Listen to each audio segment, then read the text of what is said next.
Halo anak-anak, sebelum kita memulai pelajaran hari ini, mari kita siapkan buku SPS dan buku Hodder.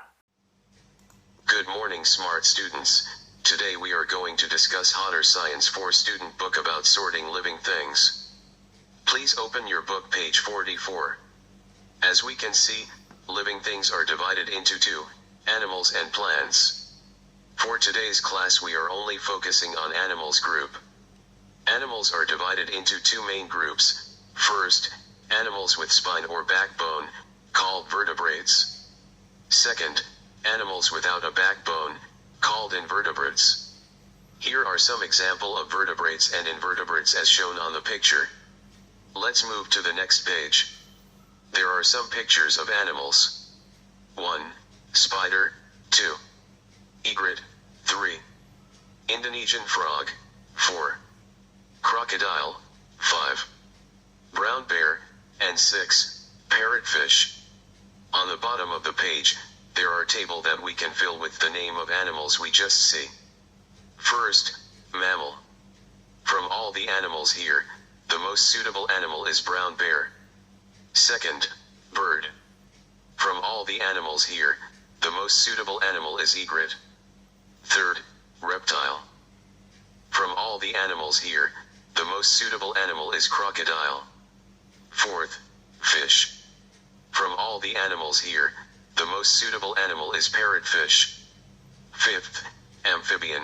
From all the animals here, the most suitable animal is Indonesian frog. Body parts of vertebrates on page 46. There are 5 animals we can see: macaw, goldfish, frog, Komodo dragon, and tiger. We are going to sort these animals into their group under the correct heading below and list their body parts. As the example here, tiger is a mammal. And the body parts: ears, head, tail, claws, sharp teeth. For bird, we have macaw, and the body parts are feathers, tails, wings, beak, eyes. Reptile, we got a Komodo dragon here, and for the body parts: eyes, long tail, forked tongue, scaly skin, claws. Fish, we have goldfish, and for the body parts: tail, fins, mouth, gills, scales. Amphibian, we have a frog here, and for the body parts: mouth, tongue, wet or slimy skin, eyes, webbed feet. Body parts of different vertebrates groups on page 47. Tick the statements that are true and make a cross for the statement that are false. Number 1. Pigeons do not have a backbone. False, because pigeons are categorized as birds. Number 2. Dolphins are not fish because they breathe through lungs, not through gills. True, because dolphins are mammals. Number 3. Parrots and pigeons belong to the same group of vertebrates.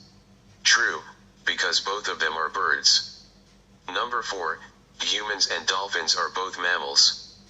True. Number 5. Cats and donkeys are both mammals. True, because both of them suckled their young.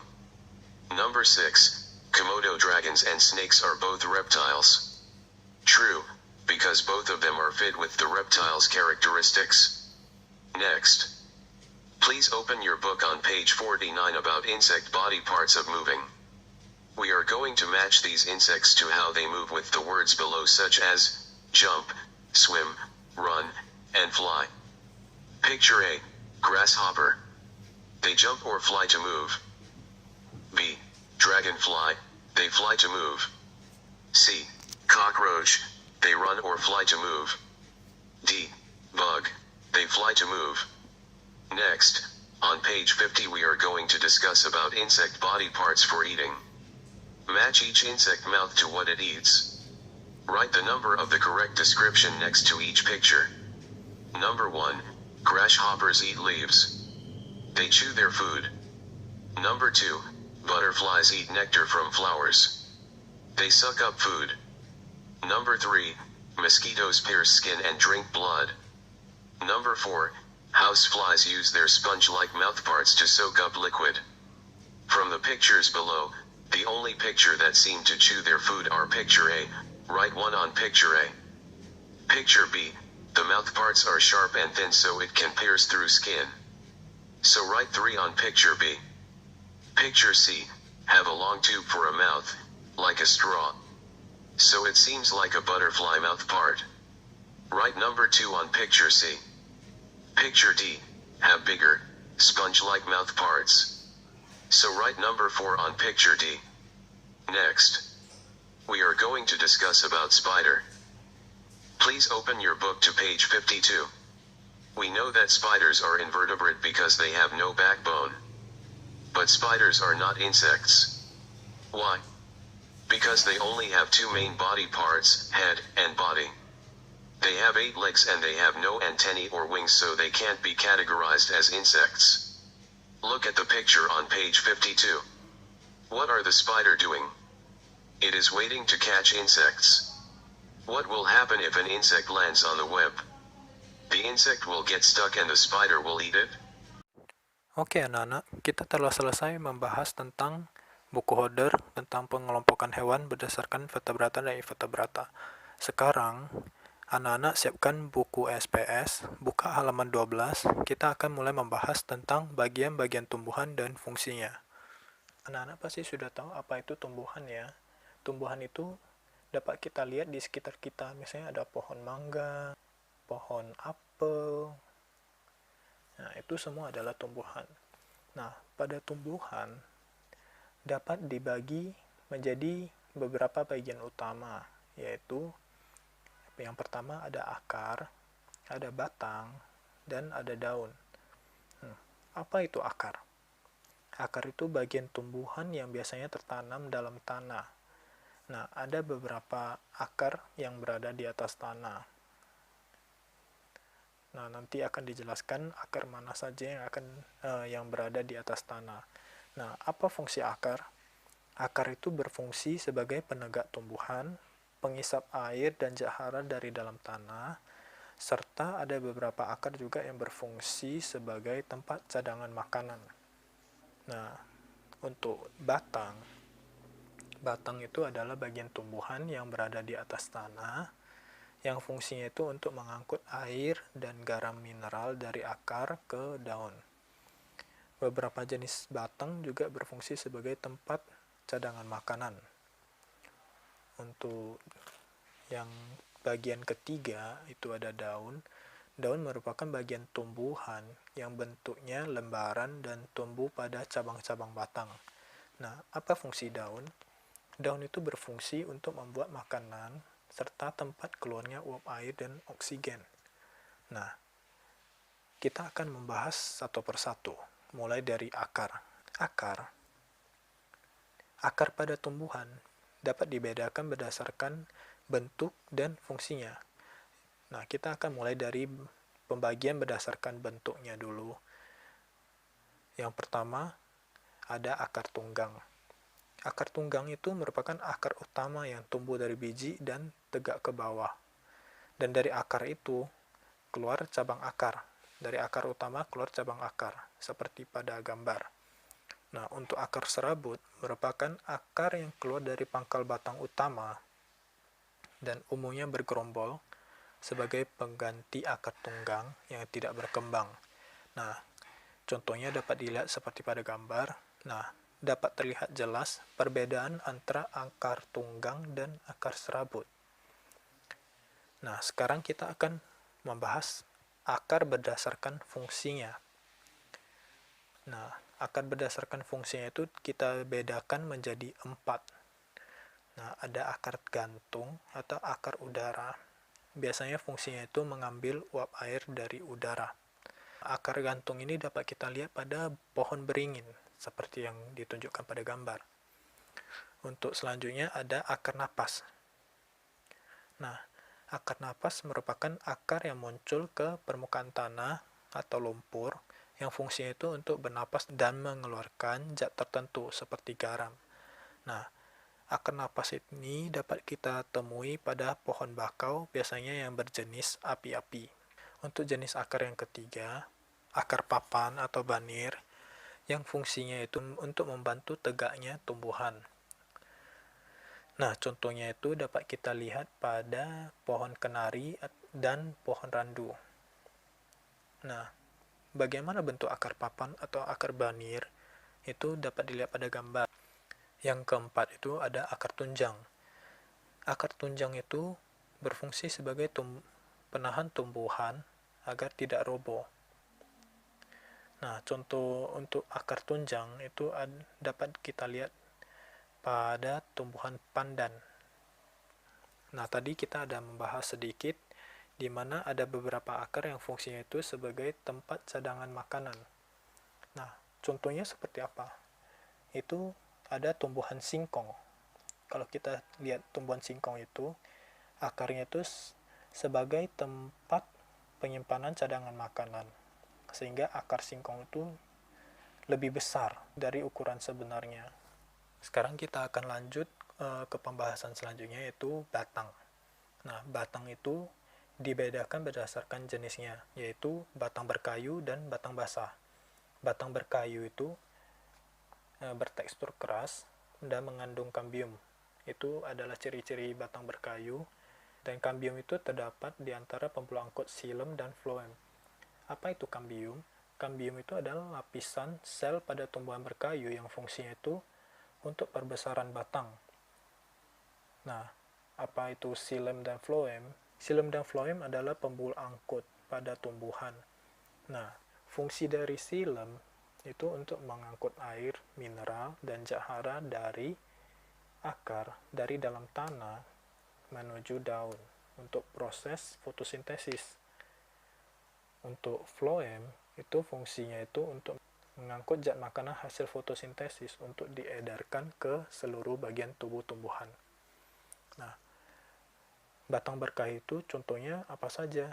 Ada pohon beringin, pohon mangga, pohon rambutan, pohon apel, pohon jeruk, dan masih banyak lagi. Nah, untuk batang basah, itu adalah batang yang bertekstur lunak karena mengandung banyak air, serta mudah roboh dan patah. Nah, contoh batang basah itu apa? Batang basah itu misalnya seledri, pohon pisang, bayam, rumput-rumputan, dan jagung. Selanjutnya kita akan membahas tentang daun. Nah, daun itu memiliki bagian-bagiannya sendiri juga yang dapat kita bedakan menjadi tangkai daun, tulang daun, dan lembaran daun. Nah, tulang daun itu kita bagi lagi menjadi beberapa bagian.